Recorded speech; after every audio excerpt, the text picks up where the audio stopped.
नमस्कार दोस्तों। आज हम एक ऐसी कहानी पर चर्चा करने जा रहे हैं जो न केवल धार्मिक है बल्कि जीवन के कई महत्वपूर्ण सबक भी सिखाती है। क्या आपने कभी सोचा है कि नूह की कहानी में क्या गहराई है? बिल्कुल। नूह और उसके परिवार की कहानी हमें ये बताती है कि विश्वास और प्रतिबद्धता का क्या मतलब होता है। चलिए पहले नूह के जीवन के बारे में जानते हैं। तो नूह एक ऐसा व्यक्ति था जिसने अपने पूरे जीवन में परमेश्वर का अनुसरण किया। उसके 3 पुत्र थे, शैम, हाम और येपेत।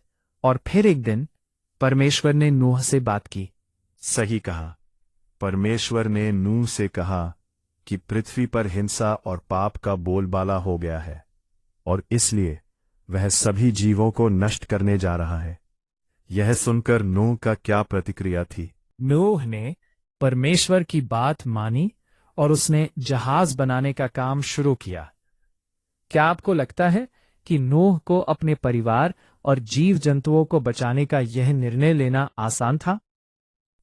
ये तो निश्चित ही कठिन था।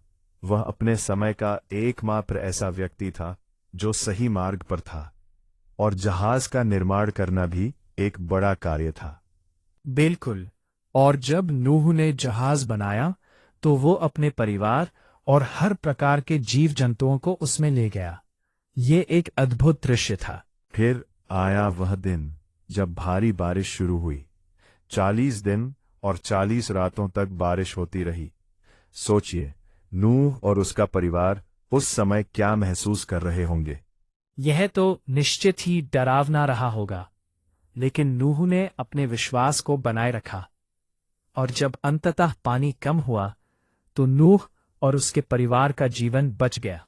निश्चित रूप से ये कहानी हमें ये सिखाती है कि विश्वास, धैर्य और कठिनाइयों का सामना करना कितना महत्वपूर्ण है।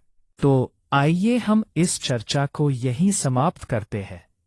नूह की कहानी हमें याद दिलाती है कि हम चाहे कितनी भी कठिनाइयों का सामना करें, अगर हम अपने विश्वास पर कायम रहते हैं तो हम हमेशा बच सकते हैं। सही कहा आपने। धन्यवाद दोस्तों, इस कहानी को सुनने के लिए। अगली बार फिर मिलेंगे। तब तक ध्यान रखें।